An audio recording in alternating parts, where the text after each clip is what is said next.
Good evening, class. So, for this research paper, I actually thoroughly enjoyed this research paper because I was able to research a topic in a business that interests me. Also, a business that I plan on furthering my career in. I did my research paper over the Fairfield Inn and Suites. I actually work at a Fairfield Inn and Suites in Cartersville, Georgia. So, this is the location that I chose to do my research on.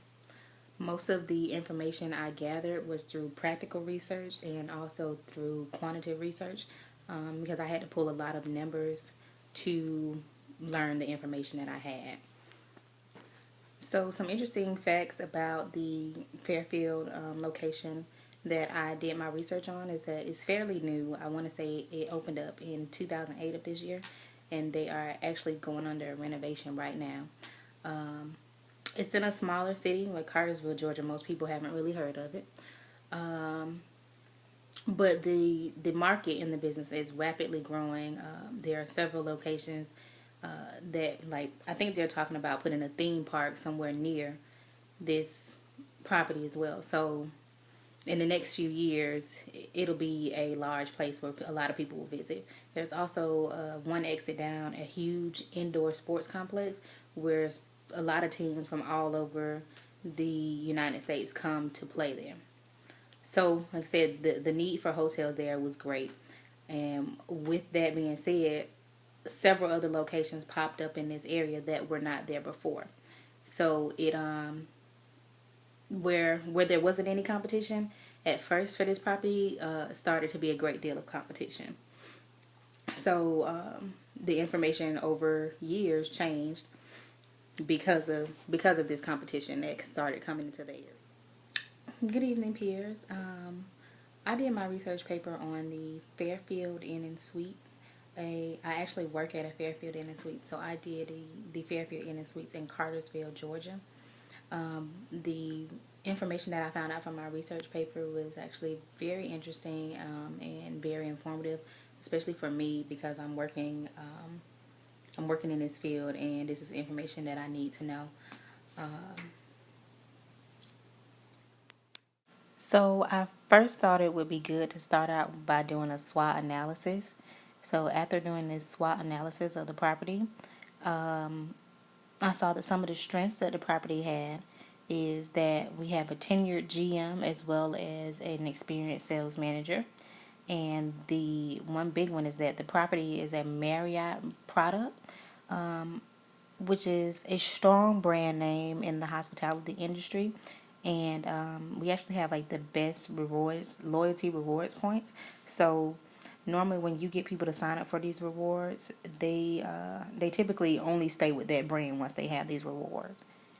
Weakness of the property is that many of the front desk associates that we have are new, so they're kind of inexperienced and they do have a lot to learn. And also, there are 9 hotels within 5 miles of our property, and 4 of those 9 hotels opened up just last year. We noticed that some of the opportunities that we had or that some of these other locations around us provided shuttles to the downtown area as well as from the airport, which we do not offer, but that could be something we would like to look into. And a threat is that there is right next door to us a new large property that just opened up within this year. And that property is a Hilton property, which is also a strong brand name. Next, what I did was a competitive set analysis. And so, what this competitive set analysis is, it takes properties that are in our comp set, and then it compares like our opening dates, the room types that we have, and some of the amenities that are offered, just to see if there are areas, like I said, where we can offer things that our competition is offering, or areas that we are offering that our competition isn't offering.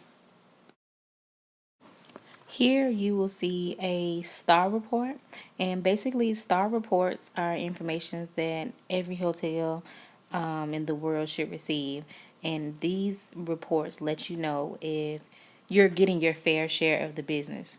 If you look at this chart, you'll see where it's broken down into 3 sections. So the first one will be the occupancy section, which is, of course, how many rooms we sell. The next section right below that is your average daily rate, or what we call an ADR. And right under that, you will see your RevPAR, which is revenue per arrival room.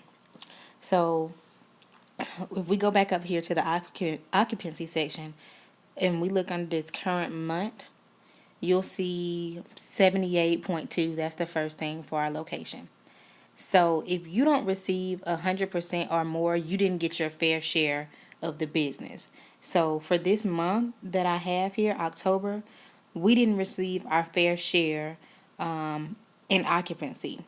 Now, if you go down to ADR for the current month at the Fairfield Inn in Cartersville, you'll see as far as our average daily rate, our for the current month we receive 105.59 as our percent. So maybe here our rate was too high because we received our fair share as far as rate, but not in occupancy. And under that, if we go look at the RevPAR, we'll see that for that current month, our RevPAR was 82.59. Yet again, another area where we didn't receive our fair share. So these reports right here, to someone like myself, we're supposed to be able to look at this and be able to tell, like I said, since our occupancy is down and our RevPAR is down, and I see that the average daily rate is up, that should tell me, okay, maybe my rate is too high compared to my competition. And this should be something I need to look into and see where I can make adjustments.